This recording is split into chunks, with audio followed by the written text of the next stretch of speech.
مقامات تاجیک میگویند که جانبدار واردات محصولات ارزان از خارج کشور هستند. شریف رحیمزاده رئیس کمیته اقتصاد و بودجه مجلس نمایندگان تاجیکستان در واکنش به خبرها درباره اختلاف‌ها میان صاحبکاران تاجیک و ازبک در زمینه نرخ محصولات گفت که در شرایط اقتصادی بازاری هیچ کس یا نهاد حق مداخله به این روند را ندارد.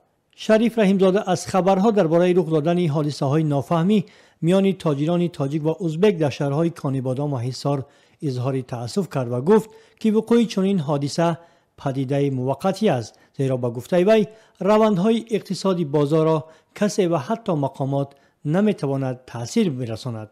وی افزود کم و بیش فرقیت میشه، این موقتی هم این من در کانیبادام شد، در حصار یا در جای دیگر باشد، اینا میگذرند. اینا باز تو با یک سطح من آمدن نرخ‌ها اینجا با بازار دخالت کردن لازم نیست. دخالت با بازار هم وقت بر ضرر بازار است. بنابراین این نرخ‌ها جابجا میشن، کمی وقت لازم است. به منفعت مردم است پایان رفتن این نرخ‌ها.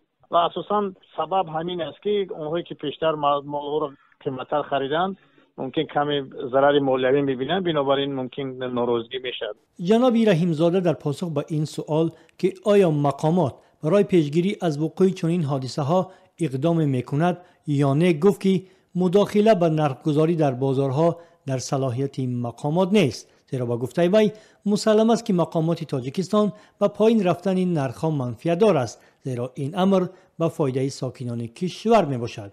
با این خاطر افزود رحیمزاده مقامات تلاش خواهند کرد که از واردات محصولات ارزان از ازبکستان حمایت کند و صاحبکاران تاجیک را ضرور است تولیدات خود را بازنگری کنند. از سوی دیگر مقامات وزارت امور داخلی تاجیکستان خبرها درباره مناقشه میان صاحبکاران تاجیک و ازبک در زمینه نرخ محصولات در بازار را رد می‌کنند. این در حالی است که اخیراً در سامانه‌های اجتماعی و سایت‌های خبری درباره جنجال‌ها میان صاحبکاران تاجیک با همتایان ازبکستانیشان که بارهای ارزان را به بازار تاجیکستان وارد می‌کردند خبرها به نشر رسیده بود. عمرجان امامعلی سخنگوی وزارت امور داخلی تاجیکستان امروز 26 مارس بر رادیوی آزادی گفت که مقامات این وزارتخانه خبرها در مورد واکنش تند تاجران تاجیک و صاحبکاران ازبک در ناحیه کانیبادام ولایت سوخت و همچنین شهر حصار را مورد سنجش قرار دادند. با گفته عمرجان امامعلی تفتیش آنها نشان داد که چنین حادثه میان صاحبکاران دو کشور نه در کانیبادام و نه در حصار رخ داده است. سخنگوی وزارت امور داخلی تاجیکستان همچنین گفت که این وزارت به همه کارمندانش دستور داده است که در برخورد با مهمانان از ازبکستان خوش معامله باشند و به قانون شکنی راه ندهند. این دستور از ناظران راه تا ناظران منطقوی در بازارها دخل دارد، افزود وی.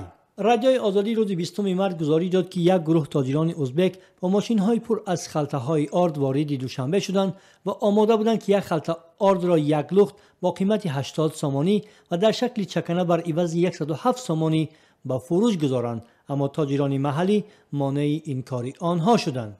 یک تاجر اوتوبز 2927 در شهر دوشنبه که مکانی فروش یک لخت آرد به حساب می رود گفت تاجران ازبک بارشان را به اینجا آورده خواستند به فروش برارند، اما تاجران بزرگی آرد آنها را از اینجا راندند. تاجران ازبک پس از آن که در هیچ یک از بازارهای دوشنبه امکانی با چنین نرخ و فروش گذاشتن محصولاتشان را نیافتند به شهری نزد مردی ترسونزاده برگشتند.